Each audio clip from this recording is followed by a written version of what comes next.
चलिए स्टार्ट करते हैं। ये हमारे पास नई यूनिट है, दैट इज यूनिट 2 काइनेमेटिक्स। ठीक है, एनसीईआरटी ने क्या कर रखा है, काइनेमेटिक्स के अंदर 2 चैप्टर इंक्लूड कर रखे हैं, that is chapter number 3 and chapter number 4। ठीक है, 2 चैप्टर इंक्लूड है, एक चैप्टर नंबर 3 है और एक चैप्टर नंबर 4 है। ठीक है, chapter number 3 is motion in a straight line and chapter number 4 is motion in a plane. ठीक है, ये 2 चैप्टर हैं जो काइनेमेटिक्स में काउंट होते हैं। ठीक है, first is chapter number 3 motion in a straight line and the next one is chapter number 4 that is motion in a plane। तो सबसे पहले हम बात करते हैं कि सर काइनेमेटिक्स क्या है, व्हाट इज काइनेमेटिक्स। देखिए बेटा, फिजिक्स में क्या है, बहुत सारी ब्रांचेज हैं। फिजिक्स के अंदर इलेक्ट्रिसिटी पढ़ते हैं, फिजिक्स के अंदर हम ऑप्टिक्स पढ़ते हैं, फिजिक्स के अंदर हम मैग्नेटिक पढ़ते हैं, फिजिक्स के अंदर हम थर्मोडायनामिक्स पढ़ते हैं। फिजिक्स के अंदर ऐसी एक ब्रांच आती है, इसका नाम काइनेमेटिक्स है। काइनेमेटिक्स के अंदर क्या होता है, हम बॉडी के मोशन के बारे में डिस्कस करें कि बॉडी जब मोशन कर रहा है तो उसका कितना एक्सेलरेशन है, कितना टाइम उसने कवर करा, डिस्टेंस कितना डिस्टेंस कवर करा। तो it is a branch of physics that deals with the motion of the body without knowing it's cause. मतलब बॉडी के मोशन के बारे में समझना है, लेकिन ये नहीं देखना कि वो मोशन आया कहाँ से। ऑब्वियसली बात है, वैसे आपको पता होगा कि भाई मोशन आया किसकी वजह से होगा, फोर्स लगाने की वजह से आया होगा। वो हम पढ़ेंगे डायनामिक्स में, तो इससे अगली यूनिट है, that is dynamics, unit number 3। ठीक है, तो सबको काइनेमेटिक्स की डेफिनेशन क्लियर हो गई। Have you all understand what is the definition of kinematics? Yes, kinematics की डेफिनेशन क्या होगी, it is a branch of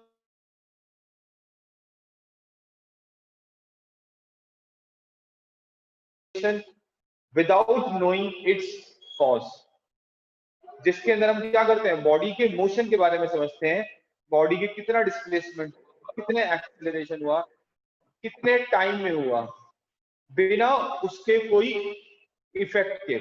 मतलब कहां से आया वो मोशन, किसने करा, ये नहीं पढ़ना हमें। बस मोशन आया है तो कैसे आया है मोशन, उसका लीनियर मोशन है या सर्कुलेटरी मोशन है, इस तरह से। ठीक है, सबको समझ में आ गया बेटा? बेटा मैसेज कर सकते हैं आप, अगर किसी को क्लियर नहीं हुआ है तो आप मैसेज कर सकते हैं बच्चे। मैसेज करके बता दें कि आपको समझ में आया है या नहीं आया। राइट डाउन यस और नो, बताइए। सबको काइनेमेटिक्स की डेफिनेशन क्लियर हो गई?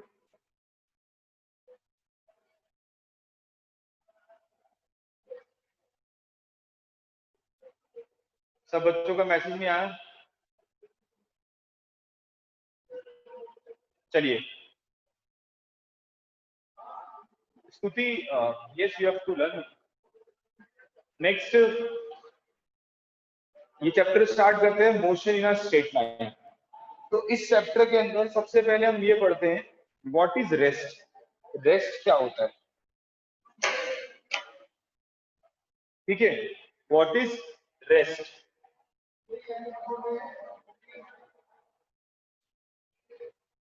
अगर कोई भी बॉडी हम रेस्ट में बोलते हैं तो इसका मतलब ये होता है कि उस बॉडी की जो पोजीशन है, उस बॉडी की जो पोजीशन है with respect to a fix point in a particular frame of reference, वो चेंज नहीं हो रही है।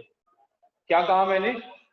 अ body is said to be in rest, a body is said to be in rest if its position with respect to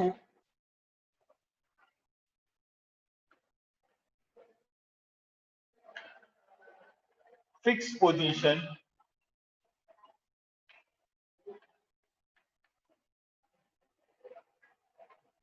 in a particular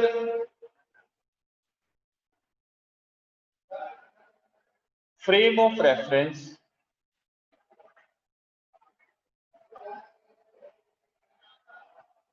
does not change with time.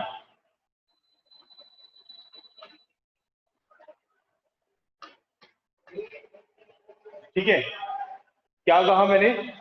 A body is said to be in rest. कोई भी body rest में कब कहलाएगी?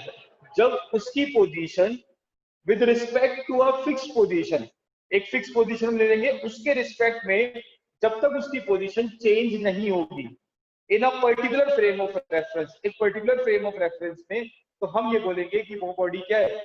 Rest पे है। अभी आपके सामने कंफ्यूजन आ रहा होगा, सर ये फ्रेम ऑफ रेफरेंस क्या होता है, ये फिक्स पोजीशन आपने क्या कहा? ठीक है, ये सब मैं आपको बताऊंगा। ठीक है, देखिए बेटा, मैंने जो आपको डेफिनेशन लिखवाई है वो बिल्कुल एक्यूरेट लिखवाई है। मैं सिंपल टर्म में ही बोल सकता था कि एक बॉडी रेस्ट में कब कहलाएगी? जब उसकी पोजीशन टाइम के रिस्पेक्ट में चेंज नहीं हो रही है।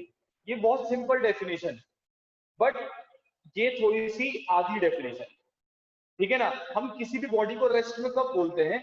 जब उसकी पोजीशन एक फिक्स पोजीशन के रिस्पेक्ट में चेंज नहीं हो रही होती है एक particular frame of reference.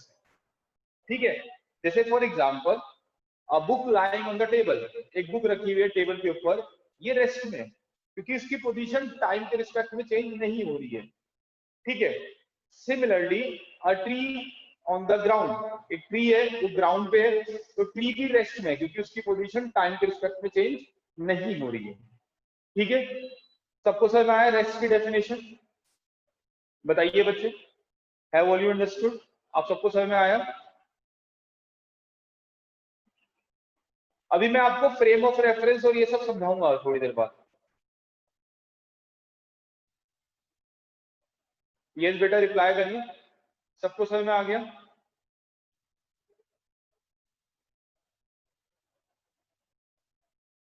Yes, you can ask the question in the message. ठीक है, ओके। सिमिलरली अगर हम बोलते हैं कोई भी बॉडी मोशन में है,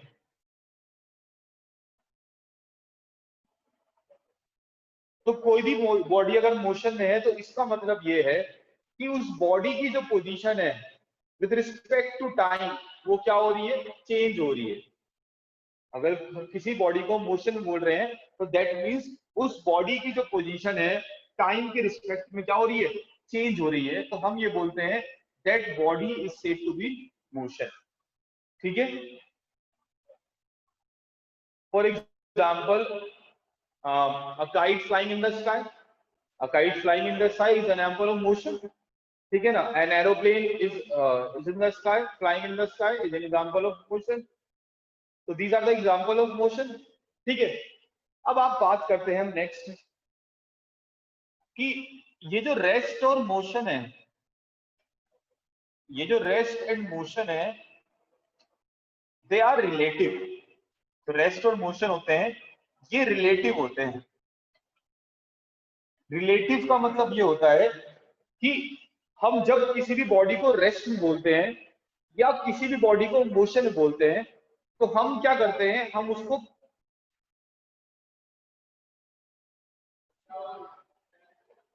मैं पूरा समझा देता हूँ बेटा। पहले देखिए, rest and motion are relative. इसका मतलब ये है कि जब भी हम किसी बॉडी को रेस्ट में बोलते हैं या हम किसी बॉडी को मोशन में बोलते हैं, तो हम किसी के कंपैरिजन में बोलते हैं कि सर इसके कंपैरिजन में रेस्ट में है, इसके कंपैरिजन में रेस्ट में है। कहने का मतलब क्या है कि एक ही बॉडी एक बॉडी के रिस्पेक्ट में रेस्ट में हो सकती है और वही बॉडी किसी दूसरी बॉडी के रिस्पेक्ट में क्या हो सकती है? मोशन में हो सकती है। जैसे फॉर एग्जांपल मान लीजिए मेरे पास एक बस है, ये बस इधर की तरफ जा रही है। ठीक है, ये बस है और ये बस इधर की तरफ जा रही है। ठीक है, इस बस के अंदर क्या है? दो पर्सन बैठे हुए हैं, एक का नाम सोनू है और एक का नाम मोनू है, और एक बाहर है बस स्टैंड पे, उसका नाम क्या है? टोलू। ठीक है, ये तीन बॉयज हैं, तीन पर्सन है, एक का नाम सोनू, एक का नाम मोनू और एक का नाम टोनू। ठीक है, अब सोनू के बारे में पूछे आ रहा है कि बताओ सोनू रेस्ट में है या मोशन में है। तो मोनू से पूछा गया, मोनू तुम बताओ सोनू रेस्ट में या मोशन में? तो मोनू ने क्या कहा कि सर ये रेस्ट में है, ये जब से यहीं बैठा हुआ है, मैं जब से देख रहा हूँ ये दूसरी सीट पे बैठा हुआ है जब से। 1 घंटा हो गया यहीं बैठा हुआ है जब से। दैट मीन्स मोनू के रिस्पेक्ट में सोनू क्या रेस्ट में। अब टोनू से पूछा गया कि तुम बताओ, तो टोनू ने क्या कहा कि सर सोनू मोशन में है। क्यों? क्योंकि सर बस चल रही है, बस के साथ साथ सोनू भी चलते जा रहा है। बस के साथ साथ क्या हो रहा है, सोनू भी चलते जा रहा है आगे आगे, मोनू भी चलते जा रहा है आगे आगे। तो सर सोनू तो मोशन में है। किसने क्या कहा? टोनू ने। तो आपने क्या देखा, एक ही ऑब्जेक्ट सोनू मोनू के रिस्पेक्ट में रेस्ट में हो गया, और वही ऑब्जेक्ट सोनू टोनू के रिस्पेक्ट में क्या हो गया, मोशन में हो गया। इसे बोलते हैं रिलेटिव, कि एक ही चीज एक के रिस्पेक्ट में रेस्ट में हो गई और वही चीज दूसरे के रिस्पेक्ट में क्या हो गई, मोशन में हो गई।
चलिए वो थोड़ा सा कनेक्टिविटी में प्रॉब्लम आ गई थी बच्चों। आप सबको समझ में आ गया है बेटा? बताइए, सबको क्लियर हो गया? आवाज आ रही होगी सबको साफ, दिखाई भी दे रहा सबको? Yes, have you all understood?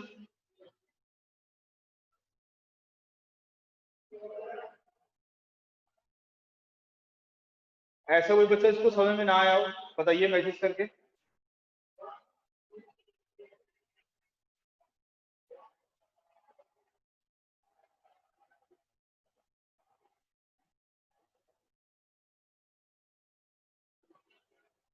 देखिए मैं दोबारा से बता रहा हूं, जैसे सोनू है, ये सोनू मोनू के रिस्पेक्ट में क्या है, रेस्ट में, और यही सोनू टोनू के रिस्पेक्ट में क्या है, मोशन में। ठीक है, अब बात ये आती है कि सर ये कैसे पता चला कि वो रेस्ट में है मोशन में है। देखिए, जब मोनू से पूछा गया कि बताओ सोनू रेस्ट में है मोशन में है, तो मोनू ने क्या करा, बस को एक फ्रेम ऑफ रेफरेंस माना। उसने बस के अकॉर्डिंग कहा कि सर ये बस की दूसरी सीट पे बैठा हुआ है और जब से यहीं पे बैठा हुआ है, यानी कि उसने बस को एक फ्रेम ऑफ रेफरेंस मान लिया, उसने बस को अपनी पूरी दुनिया मान लिया कि बस बस ही है ये, बस के रिस्पेक्ट में उसने सोचा। अब जब टोनू से पूछा गया कि तुम बताओ कि सोनू मोशन में है रेस्ट में, तो टोनू ने क्या करा, पूरे अर्थ को फ्रेम ऑफ रेफरेंस माना। उसने अर्थ के अकॉर्डिंग कहा कि सर ये तो अभी यहाँ बस स्टैंड पे खड़ा हुआ था, बस के अंदर बैठा हुआ था, अब ये बस आगे चली गई बस स्टैंड से, सोनू भी आगे चला गया। दैट मीन्स टोनू ने किसको फ्रेम ऑफ रेफरेंस माना, टोनू ने किसको फ्रेम ऑफ रेफरेंस माना, टोनू ने अर्थ को फ्रेम ऑफ रेफरेंस माना। ठीक है, सिमिलरली जैसे हम सब अपने अपने घर में बैठे हुए हैं, तो हम सब क्या रेस्ट में हैं with respect to each other. But अगर हम सन पे चला जाए कोई पर्सन या सन के आसपास हो और वो हमें ऑब्जर्व करे, तो हम सब मोशन में हैं। क्यों? क्योंकि अर्थ मूव कर रही है, अगर अर्थ मूव कर रही है तो मतलब हम सब मूव कर रहे हैं। Are you getting my point और नॉट? आप सबको समझ में आ रहा है मेरी बात? तो इस तरीके से एक ही ऑब्जेक्ट एक पर्टिकुलर ऑब्जेक्ट के लिए रेस्ट में जाता है और वही ऑब्जेक्ट एक दूसरे ऑब्जेक्ट के लिए मोशन में जाता है। ठीक है ना? टी इज इन रेस्ट बेटा, T is in rest. T यहाँ पे खड़ा हुआ है। अच्छा, मैं टी को अगर रेस्ट में बोल रहा हूँ, टोनू को अगर मैं रेस्ट में बोल रहा हूँ, तो टोनू जो रेस्ट में है विद रिस्पेक्ट टू अर्थ है, हम हमेशा अर्थ को फ्रेम ऑफ रेफरेंस मानते हैं हमेशा। ठीक है, चलिए आगे देखते हैं बेटा।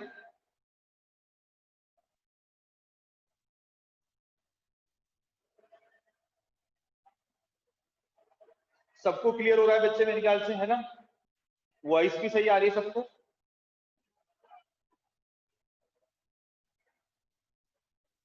ठीक है बच्चे, आगे देखते हैं। अब बात ये डिस्कस करते हैं कि ये सर फ्रेम ऑफ रेफरेंस क्या होता है। बेटा क्या प्रॉब्लम आ रही है बच्चे बताइए।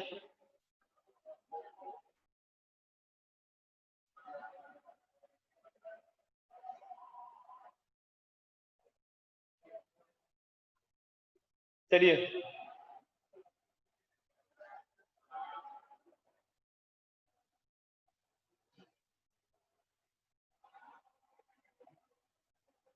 एक मिनट, एक मैसेज आया हुआ है।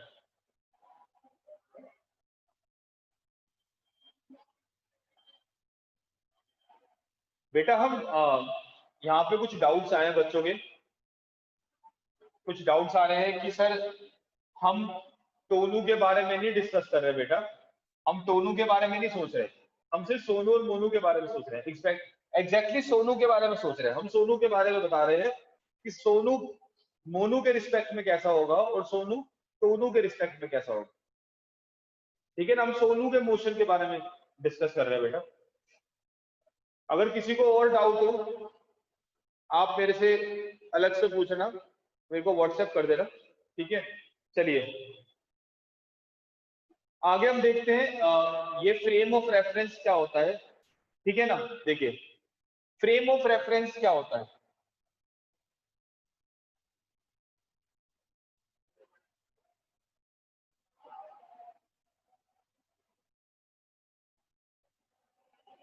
फ्रेम ऑफ रेफरेंस क्या होता है?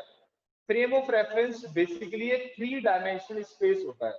एक 3 डायमेंशनल स्पेस अगर हम एज्यूम कर लेते हैं, 3 डायमेंशनल स्पेस, अगर हम एक 3 डायमेंशनल स्पेस एज्यूम कर लेते हैं, जिस 3 डायमेंशनल स्पेस के अंदर क्या हो रहा है, बॉडी के मोशन के बारे में डिस्कस हो रहा है, तो उस 3 डायमेंशनल स्पेस को क्या बोलते हैं हम? Frame of reference. 3 dimensional space का मतलब क्या होता है? जैसे आपको पता होगा कि एक एक्स एक्सिस होती है, एक वाई एक्सिस होती है और एक जेड एक्सिस होती है। ठीक है, इन तीनों एक्सिस से मिलाकर सिस्टम बनता है, एक ग्रुप बनता है। उस सिस्टम को, उस ग्रुप को हम फ्रेम ऑफ रेफरेंस बोलते हैं। ठीक है ना, जैसे एक कमरा है तो इस कमरे की एक दीवार ये हो गई इधर की तरफ, एक ये वाली दीवार हो गई और एक ये नीचे वाली हो गई, तो इससे क्या हो गया, पूरा रूम बन गया। तो इस रूम को हम क्या बोल देंगे? एक फ्रेम ऑफ रेफरेंस। सिमिलरली बस है, तो बस भी क्या है, एक 3 डायमेंशन स्पेस है। तो उस 3 डायमेंशन स्पेस को, जिसके अंदर 3 डायरेक्शन है, एक्स वाई एंड जेड, वो क्या कहलाता है? फ्रेम ऑफ रेफरेंस कहलाता है।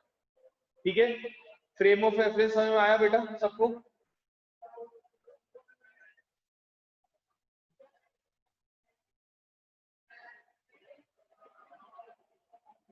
बच्चे बताइए, और सब बच्चों को क्लियर हुआ?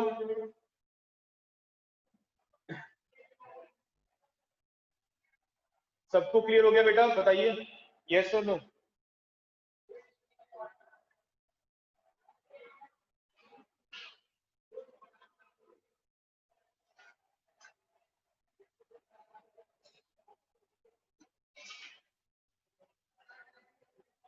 देखो मैं आपको एग्जांपल लेके बताता हूँ। देखो जैसे ये हमारे पास एक्स एक्सिस हो गई, ठीक है, ये हमारे पास क्या हो गई, वाई एक्सिस, और ये हमारे पास ये हो गई जेड एक्सिस। ठीक है ना, तो ये ये एक दीवार हो गई, एक दीवार ये हो गई और एक दीवार ये हो गई। तो इन तीनों दीवार के बनाने पर क्या हो गया, एक कमरा बन गया।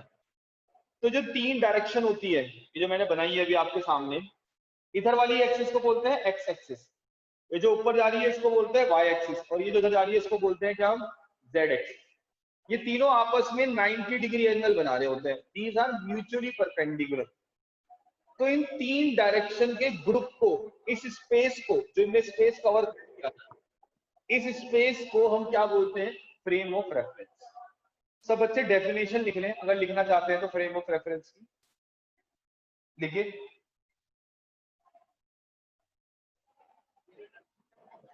लिखिए बेटा सब, फ्रेम ऑफ रेफरेंस की डेफिनेशन लिखिए बेटा सब, लिखिए। It is a 3 dimensional space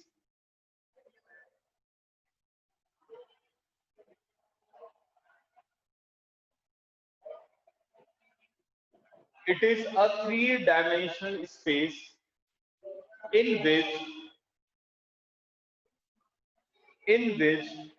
the motion of the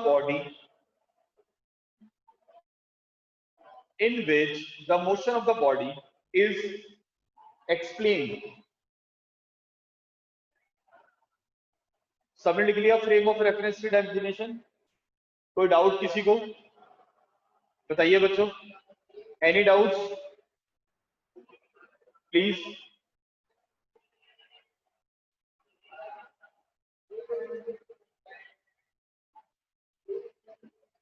चलिए अब हम आगे डिस्कस करते हैं। ये जो फ्रेम ऑफ रेफरेंस होता है, ये फ्रेम ऑफ रेफरेंस दो तरीके के होते हैं। Frame of reference is of 2 types. क्या क्या होते हैं? पहला होता है inertial frame of reference, inertial frame of reference, ठीक है, इनर्शियल फ्रेम ऑफ रेफरेंस। और दूसरा होता है हमारे पास क्या? Non inertial frame of reference. Frame of reference दो तरह के होते हैं, एक तो इनर्शियल फ्रेम ऑफ रेफरेंस होता है और एक क्या होता है हमारे पास? Non inertial frame of reference. Non inertial frame of reference,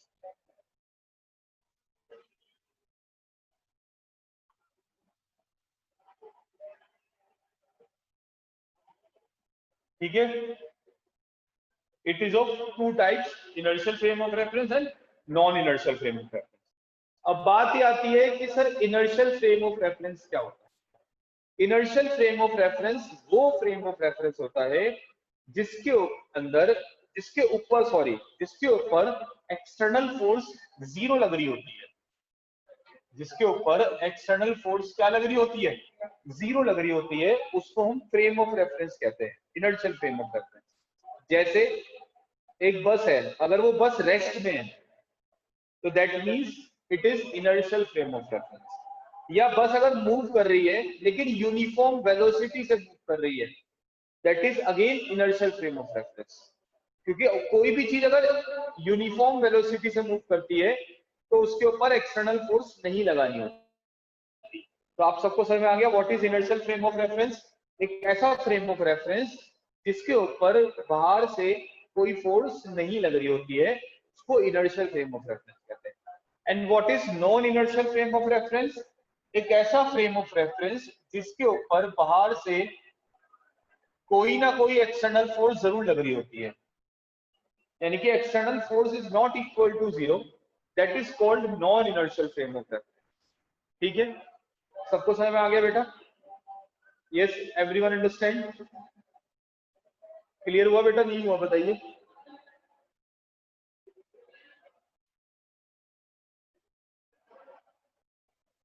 inertia का मतलब क्या होता है ये आगे जाके हम पढ़ाएंगे आपको, आगे जाके लॉज ऑफ मोशन आएगा उसमें हम इनर्शिया पढ़ेंगे। लेकिन जितना मैंने समझाया आपको क्लियर हो गया बेटा सबको?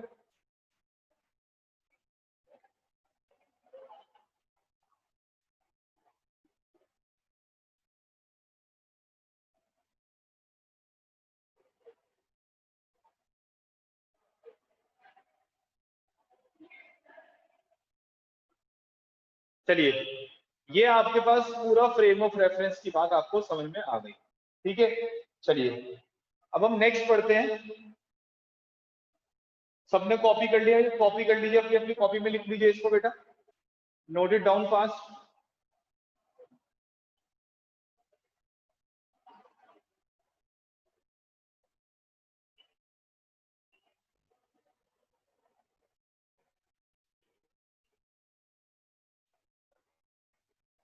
जिसको भी बेटा प्रॉब्लम आ रही है वो बाद में मेरे को मेरे पर्सनल नंबर में मैसेज करके बता देंगे, ठीक है। अभी फिलहाल आप इसको यहाँ से समझो, क्योंकि होता ये है कि आप पहले जो क्वेश्चन पूछते हैं ना, तो जो बच्चे पढ़ रहे होते हैं और उन सबको डिस्टर्बेंस होता है कि सर ये क्या डिस्कस करने लगे। जैसे मैं देख रहा हूँ 2-3 बच्चे सोनू मोनू वाला एग्जाम्पल दोबारा से पूछ रहे हैं, लेकिन सोनू मोनू वाला एग्जाम्पल बहुत दूर आ चुका है। तो जो बच्चे और पढ़ रहे होते हैं उनको बहुत प्रॉब्लम होती है कि सर ये हमारे क्या बता रहे हैं सर आप, ये है ना। तो जिनको अगर इन केस प्रॉब्लम होती है तो वो क्या करें, मेरे को अलग से पूछ लें। हालांकि इस वीडियो का रिकॉर्डिंग भी आपके साथ शेयर कर दिया जाएगा, आप उनके थ्रू ही दोबारा पढ़ सकते हैं एक बार, ठीक है। चलिए, सबने कॉपी कर लिया आई थिंक मेरे हिसाब से, आगे समझाते हैं।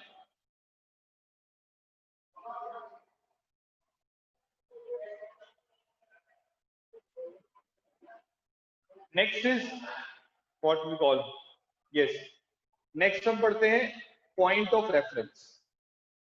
What is point of reference?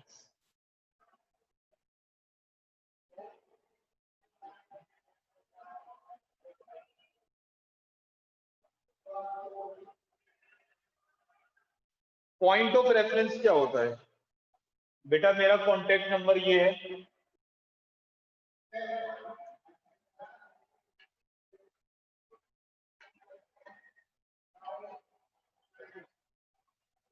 ये कॉन्टेक्ट नंबर है, आप इस पे पूछ लिएगा कुछ पूछना हो तो, ठीक है।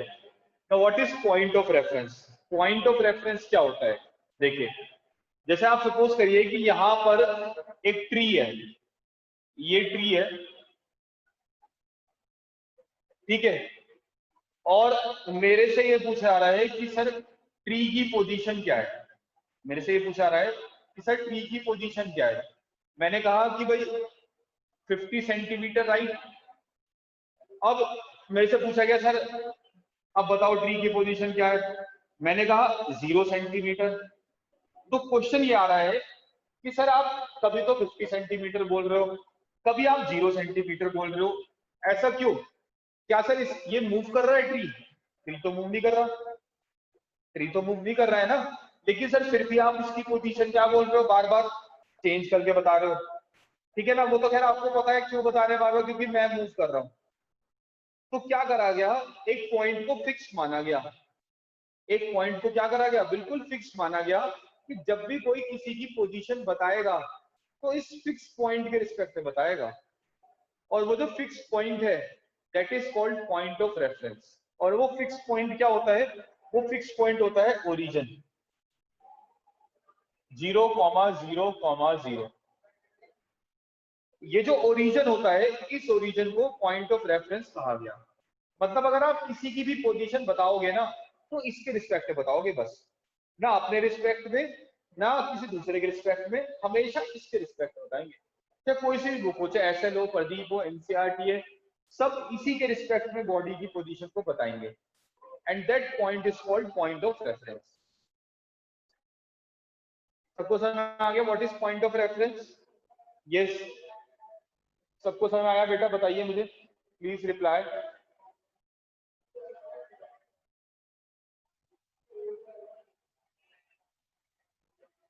डेफिनेशन क्या लिखेंगे? डेफिनेशन होगी बेटा, it is the point, point of reference की डेफिनेशन लिख लीजिए, इसको डेफिनेशन लिखनी है।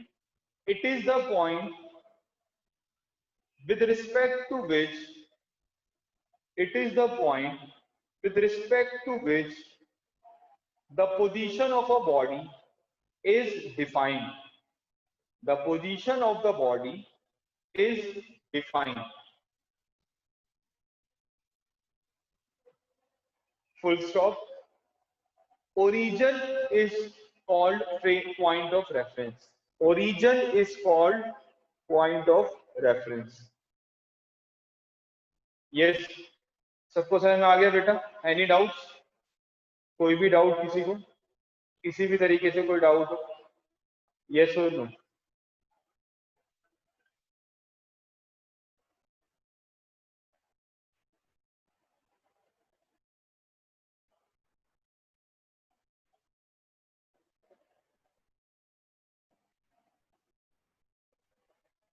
चलिए आगे डिस्कस करते हैं बेटा। आपने सब कुछ समझ लिया?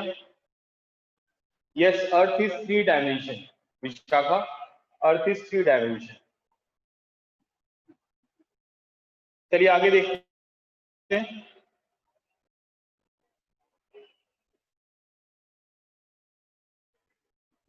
नाउ एक मिनट,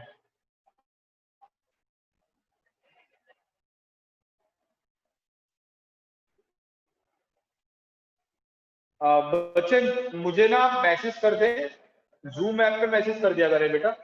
ठीक है बच्चों, जूम ऐप पे मेरे को मैसेज कर दिया करें नीचे, मैं वहीं से देख लूंगा। डेफिनेशन रिपीट कर देते हैं। एक minute.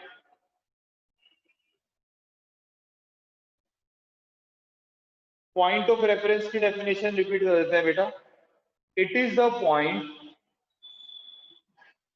with respect to which it is the point with respect to which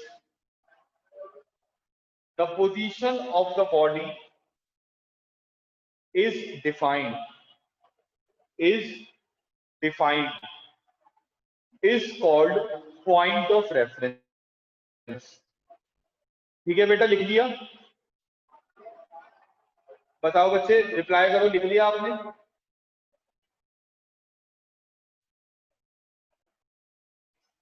हाँ बेटा, मैसेज करके बताओ मेरे को, लिखा है या नहीं लिखा?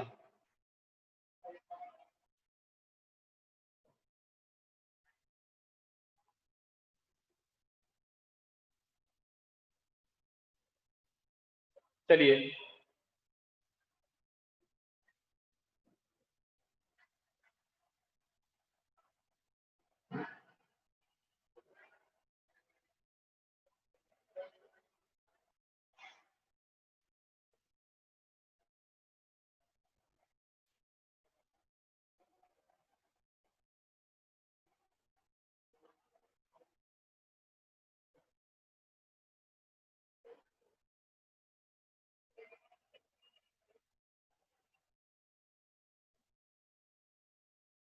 चलिए आगे देखते हैं।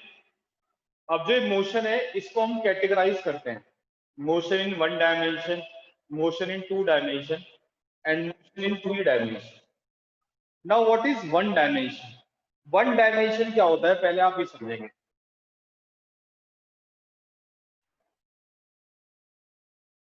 देखिए 1 डायमेंशन क्या होता है, जैसे आप सपोज करो आप मार्केट से रस्सी खरीदने गए, तो आप क्या कहोगे कि सर मेरे को रस्सी दे दो 10 मीटर। तो आपको क्या करना पड़ा, उस रस्सी को खरीदने के लिए सिर्फ लेंथ बतानी पड़ी कि मेरे को 10 मीटर रस्सी दे दो। तो दैट मीन्स रस्सी को डिफाइन करने के लिए आपको सिर्फ लेंथ बतानी पड़ी। It is called 1 dimension. Now what is 2 dimension? 2 dimension क्या होगा, जैसे आप मार्केट से पेपर खरीदने गए, तो आपने क्या कहा, इतनी लेंथ का और इतनी ब्रेथ का पेपर दे दो, या आपने कहा भैया A4 साइज पेपर दे दो। A4 साइज में एक लेंथ होती है और एक ब्रेथ होती है जो फिक्स होती है। दैट इज आपको 2 बातें बतानी पड़ी, length and breadth. That is 2 dimension. ठीक है। सिमिलरली आप मार्केट से एक बेंच खरीदने गए, आपने क्या कहा, भैया मुझे उतनी ऊंची बेंच दे दो, इतनी लंबी दे दो और इतनी विड्थ की दे दो। आपने ये कहा। अगर आप उसे ऊंची नहीं बताओगे तो दैट मीन्स वो बचला आपको छोटी सी बेंच दे देगा। यानी कि बेंच को बताने के लिए आपको क्या करना पड़ा, आपको 3 बातें बतानी पड़ी, length, breadth and height. That is 3 dimension. तो अगर किसी बॉडी को बताने के लिए सिर्फ एक बात बतानी पड़ रही हो दैट इज 1 डायमेंशन, 2 बार बतानी पड़ रही हो दैट इज 2 डायमेंशन, 3 बार बतानी पड़ रही हो दैट इज 3 डायमेंशन। ठीक है, are you getting my point? समझ में आया सबको? चलिए बाकी फिर हम नेक्स्ट क्लास में डिस्कस करेंगे। ठीक है, थैंक यू बच्चों।